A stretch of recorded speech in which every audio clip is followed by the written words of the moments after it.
ஆண்டவரும் இரட்சகருமாக இருக்கிற இயேசுவின் இணையற்ற நாமத்தில் உங்களுக்கு அன்பின் வாழ்த்துதலையும் ஸ்தோத்திரத்தையும் தெரிவித்துக் கொள்கிறோம். இந்த 3வது மாதத்தில் 1ஆம் தேதி கர்த்தர் உங்களுக்காக கொடுக்கிற இந்த வாக்குத்தத்த வார்த்தைகளை நாம் தியானிக்கலாம். ஏசாயா 55ஆம் அதிகாரம் 9ஆம் வசனம். பூமியை பார்க்கிலும் வானங்கள் எப்படி உயர்ந்திருக்கிறதோ அப்படியே உங்கள் வழிகளை பார்க்கிலும் உங்கள் வழிகளும் உங்கள் நினைவுகளும் பார்க்கிலும் என் நினைவுகளும் உயர்ந்திருக்கிறது. அப்போ இன்னைக்கு பார்க்கும்போது அநேக வேலை சம்பளத்தில் உயர்வு இருக்கும், அநேக பதவி உயர்வு இருக்கும், அநேக படிக்கிற காரியங்களில் உயர்வு இருக்கும், அநேக உத்தியோக காரியங்களில் உயர்வு இருக்கும். ஆனால் இங்கே வேதம் சொல்லுகிறது, ஆண்டவர் உங்களையும் உயர்த்துகிறார். நீங்களும் உயர்ந்திருப்பீர்கள், உங்கள் குடும்பம் ஆசீர்வதிக்கப்படும், உங்களுடைய பிள்ளைகள் உயர்ந்திருப்பார்கள். ஆகினால் ஆண்டவராகிய இயேசு கிறிஸ்து சொன்ன ஒரே ஒரு வார்த்தை, அவருடைய உயர்ந்திருக்கிற ஆசீர்வாதங்களை உங்களுடைய பிள்ளைகளுக்கு தருகிறார்.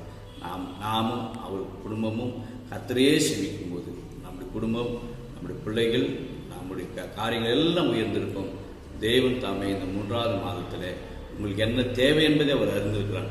அவைகள் எல்லாம் உங்களுக்கு சம்பூர்ணமாய் கொடுத்து உங்களை செழிப்பாக ஆசீர்வாதமாக இந்த 3வது மாதத்திலே கர்த்தர் வைப்பார். அல்லேலூயா.